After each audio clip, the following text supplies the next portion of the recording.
Voilà. Après le meeting giga meeting qu'ils ont fait, voilà le pouvoir panique.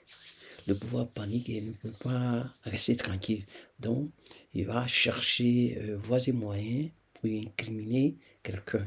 Voilà, comme Pika, c'est le vice-président. Voilà, voilà, on va le. C'est lui qui va prendre les pots cassés. En temps, par rapport à quoi on l'accuse? Par rapport à quoi? Et de quoi il a accusé? On l'a convoqué, c'est par rapport à quoi? Nous allons suivre cette vidéo et puis savoir un peu plus de la situation parce que là, moi-même, je suis étonné. Étonnement même étonné. Vous voyez? Donc, suivons la vidéo et on va dire plus. Émise le 15 avril 2025 pour une comparution dès le lendemain au service des enquêtes générales de la préfecture de police d'Abidjan. Le motif, officiellement flou, mais le timing, lui, est limpide. Le mercredi 12 février 2025, l'opposant a été condamné par le tribunal de première instance d'Abidjan à 10 ans de prison ferme dans une affaire cousue de fil blanc. Une supposée tentative de déstabilisation alors qu'il était en exil. Aucun mandat de dépôt n'avait alors été émis, comme si même la justice peinait à assumer une décision dictée. Ce même jugement l'a privé de ses droits civiques, lui interdisant notamment tout accès aux lieux publics, sauf à son village natal. Et pourtant, il était bien présent le 13 avril dernier à Dabou lors de la fête de la renaissance du PPACI. Son discours rassembleur et offensif a visiblement dérangé. Le régime panique et, comme à son habitude, choisit la répression plutôt que le débat démocratique.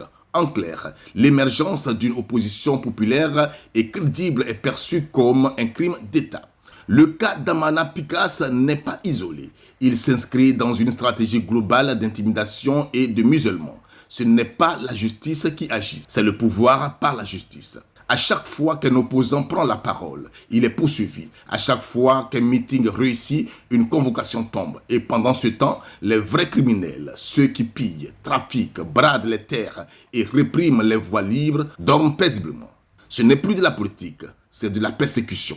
Et le peuple ivoirien le voit, le ressent, le vit. L'institution judiciaire, pourtant censée protéger les libertés, devient un bras armé au service d'un régime qui redoute le verdict des urnes. Une démocratie ne se jauge pas au nombre de bulletins, mais à la liberté de ceux qui s'expriment contre le pouvoir en place.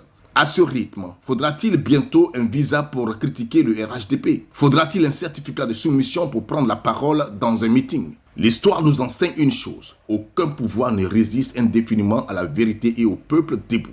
Ce mercredi 16 avril 2025, Damana Adia Pikas se présentera une fois encore devant les hommes d'un pouvoir qui confond justice et vengeance, mais qui se le tiennent pour dit. On peut convoquer un homme, mais pas faire taire une cause. Le combat pour une Côte d'Ivoire libre, juste et réconciliée continue. Voilà.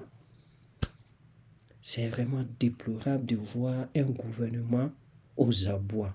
Parce que quand un gouvernement aux abois, ça veut dire quelque part que tout geste, tout, tout ce que nous allons faire, tout ce qu'ils vont faire, tout ce qui va être fait sera toujours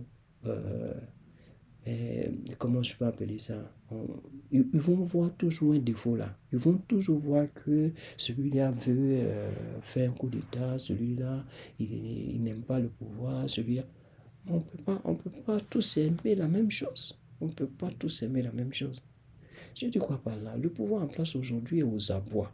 Et ce pouvoir-là va tout le temps trouver toujours la paille dans les yeux de l'autre, va toujours trouver la paille dans les yeux de l'autre. En vez de voir la peau qui est dans tes yeux, là, tu vois pas ça, hein, c'est dans les yeux des autres, tu vois.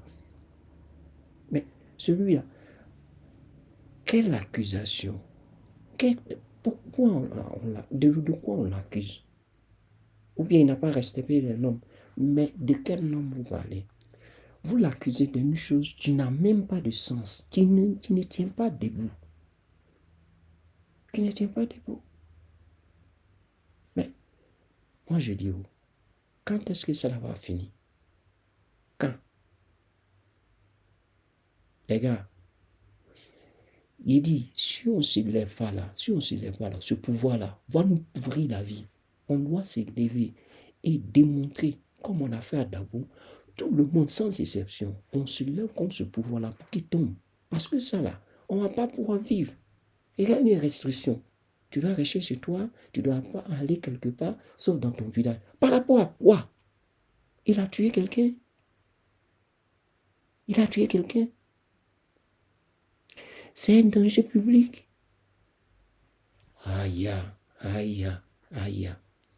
Respectez-vous quand même, afin de respecter les autres aussi. Si vous vous respectez là, je pense qu'il y a des énormes, d'énormes conneries que vous n'allez pas faire. Bon, je ne vais pas allonger la vidéo parce que c'est une vidéo de 3 minutes. Je vous laisse. Je vais voir dans les commentaires ce que vous allez vous penser de cette situation-là. Parce que c'est énervant. C'est énervant. C'est énervant. Les RDA qui viennent parler sur les plateaux là. Sur cette page-là, Zito, il dit, fermez votre bouche. Parce que ça là, selon vous, on peut se comporter de la sorte. Selon vous, on peut se comporter de la sorte. Voilà Kubia qui vient parler pour, comment on appelle ça, soi-disant réunion d'échange avec les religieux. Il dit quoi de bon? Et dans son discours, il dit, s'ils se sont retirés, nous allons continuer le travail et nous allons faire les élections. Ça veut dire que pour lui là, il n'entend pas d'oreille tout ce que l'opposition dit. L'opposition n'a pas dit de ne pas faire le travail. Mais il dit ce que tu as déjà fait là, c'est pas bon. Donc il ne faut pas continuer comme ça. Mais bien avant, il faut revoir cette liste-là. Il faut revoir ça. Il ne faut pas utiliser cette liste-là pour faire les élections parce que ça ne mène à nulle part. Ce n'est pas une bonne liste. C'est tout ce que tu as 27 milliards pour pouvoir faire cette révision de liste. Une audite là, ça te coûte combien? Tu as 27 milliards, tu as tout en main. Pourquoi ne pas faire? Est-ce que tu es obligé de faire, comment on appelle ça, de faire les élections à la date fixée? On peut repousser pour ne pas envoyer une nouvelle crise dans la Côte d'Ivoire. On peut repousser la date des élections. C'est tout. Si tu repousses, tu peux faire l'audit. Tu dis non, le temps est court. Le temps est court pourquoi? Le temps est court pour mal faire. Tu vois, si tu dis le temps est court, ça veut dire que tu es content de mal faire et de continuer comme ça. Bye. On ne va pas s'en sortir dans ça. Là. Le peuple doit se lever pour manifester ses mécontentements parce que ça là, c'est museler le peuple. C'est museler le peuple. Et ça, c'est pas bon. Pour une démocratie, on appelle démocratie. Mais mon œil, à la prochaine vidéo.